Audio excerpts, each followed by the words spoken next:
kemudian para muadzin akan diampuni dosa-dosanya dan akan dijamin masuk surga. Dan banyak lagi fadilah muadzin. Tapi pembahasan malam ini, kenapa Nabi SAW tidak pernah azan walaupun satu kali?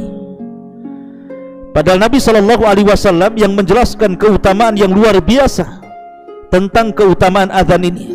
Tapi kenapa pula Nabi tidak azan? Yang pertama, sebab yang pertama, karena dalam azan itu ada panggilan hayya 'alas shalah. Dan panggilan hayya 'alas shalah, hayya 'alal falah ini perintah. Dan al-aslu fil amri yufidul wujub. Asal perintah dalam kalimat usul itu memiliki wajib. Kalau seandainya Nabi SAW mengumandangkan azan, kemudian ada seorang sahabat yang sampai tidak datang ke masjid, berarti sahabat ini telah melanggar perintah Nabi SAW. Dan bila sampai melanggar perintah Nabi SAW, masuk pada sabda Nabi SAW, kullu ummati yadkhulunal jannah illa man aba.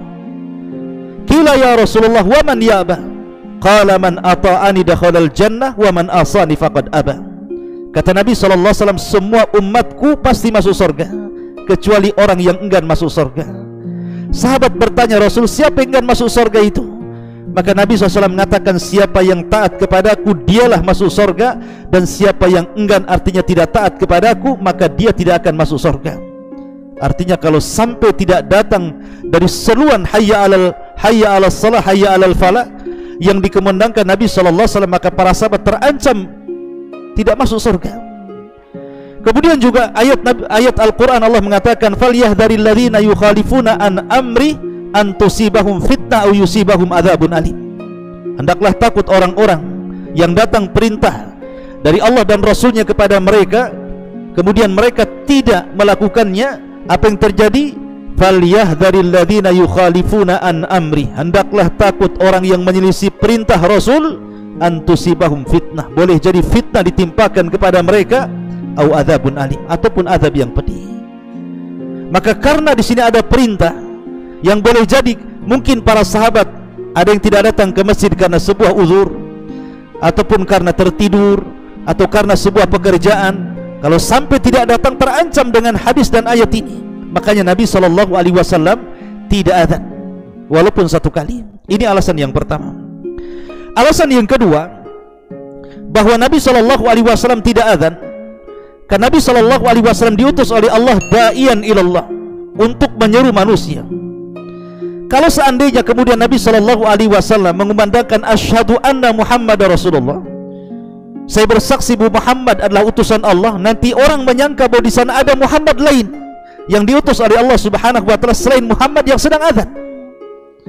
Karena azan itu seruan kepada manusia. Saya ulangi, ketika Nabi SAW mengucapkan asyhadu anna Muhammadar Rasulullah dalam azannya, maka orang-orang yang mendengar akan menyangka di sana ada Nabi yang namanya Muhammad dengan nama yang sama, dan bukan Muhammad yang sedang azan. Dari situ Nabi SAW tidak pernah azan, karena dikhawatirkan ada salah persepsi bahwa di sana ada Nabi selain Rasul SAW, sehingga Rasul harus bersaksi kepada orang yang namanya Muhammad itu. Ini yang kedua. Kemudian yang ketiga, alasannya kenapa Nabi SAW tidak azan, karena syariat azan itu adalah syariat yang dihasilkan dari mimpi. Jadi ada seorang sahabat Nabi SAW, karena permulaan, kita tahu permulaan syariat azan itu tidak ada. Ketika Rasul hijrah dan para sahabat yang ke Madinah, mereka datang begitu saja ke masjid tanpa ada seruan azan. Baru kemudian di antara para sahabat ada yang mengomentari, Rasul, bagaimana kalau kita buat lonceng? Yang lainnya mengatakan, Rasul, bagaimana kalau kita buat trompet? Yang lainnya mengatakan, Rasul, bagaimana kalau kita nyalakan api di bukit?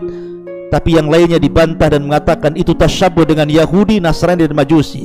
Sampai akhirnya seorang sahabat Nabi SAW, pertama Umar bin Khattab radhiyallahu an, yang kedua Abdullah ibn Zaid. Jadi Abdullah ibn Zaid dan Umar bin Khattab ini bermimpi. Dalam mimpinya berjumpa dengan malaikat, kemudian diajarkan lafaz azan yang kita kenal hari ini. Kemudian keduanya datang kepada Nabi SAW dan melaporkan mimpinya, dan Rasul membenarkannya dan langsung mengatakan kepada Bilal, ya Bilal, adzin linnas, wahai Bilal, azanlah untuk manusia. Lah karena syariat azan ini dasarnya dari mimpi para sahabat yang dibenarkan Nabi SAW, makanya Rasul tidak azan, tapi Rasul mewakilkan azan kepada Bilal, Abdullah ibn Ummi Maktum, Abu Mahdzura ataupun Sa'ad al-Qaradi, Maula Ammar ibn Yasir radhiyallahu anhum. Ini alasan yang lainnya.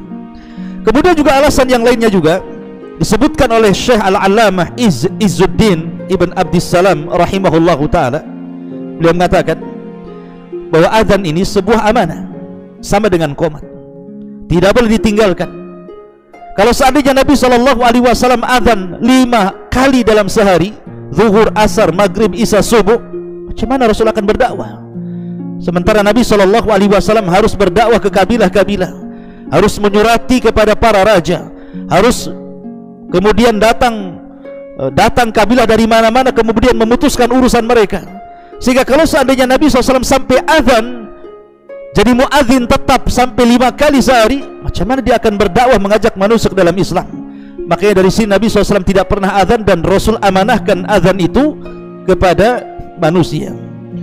Tetapi para khulafaur rasyidin juga tidak azan. Abu Bakar tidak pernah azan, Umar tidak pernah azan, Utsman juga tidak pernah azan, Ali juga tidak pernah azan. Artinya Nabi SAW dan khulafaur rasyidin, khulafa yang 4, tidak pernah azan, tetapi mereka jadi imam. Dari sini Imam Syaukani rahimahullahu ta'ala ketika membahas mana yang lebih utama, muazzinkah ataukah imam, menjadi muazzin atau menjadi imam, kata beliau menjadi imam lebih afdal dibandingkan menjadi muazzin. Bukan berarti kemudian fadilah azan tidak ada, tetap fadilah azan itu memiliki fadilah yang banyak, tetapi kalau dibandingkan antara imamah dan juga azan, maka imam itu lebih utama dibandingkan muadzin. Makanya Rasul tidak pernah azan tapi dia imam, Abu Bakar tidak pernah azan tapi dia imam, Umar juga sama, Utsman juga sama, Ali juga sama, dan begitu seterusnya. Kemudian juga Imam Nawawi mengomentari dalam kitabnya Majmu' Syarhul Muhadzab, anna Nabiyya sallallahu alaihi wasallam wal khulafa ar-rasyidin min ba'dihi wa kibaril ulama min ba'dihim ammu walam yu'adzinu linshighalihim bimasalihil muslimin allati la yaqumu ghairuhum fiha maqamahum falam yatafarragu lil adhan wa mura'ata awqatihi wa ammal imamatu fala budda lahum min salatin.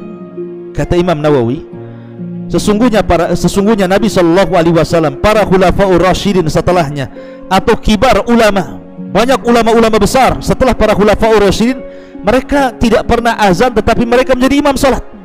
Kenapa? Karena kesibukan mereka memperbaiki maslahat kaum muslimin, sehingga mereka tidak menjadi muadzin tetapi diberikan muadzini kepada yang lainnya, karena mereka tidak memiliki waktu untuk azan dan menjaga waktu-waktu salat. Adapun imam, kata Imam Nawawi, ammal imamatu fala budda lahu min salatin. Adapun imam, maka sebuah keharusan mereka menjadi imam bagi salat manusia. Inilah diantara kenapa Nabi SAW tidak azan walaupun 1 kali seumur hidupnya. Subhanakallah bihamdika asyhadu an la ilaha illa anta astaghfiruka wa atubu ilaik. Allahu ta'ala alam. Assalamualaikum warahmatullahi wabarakatuh.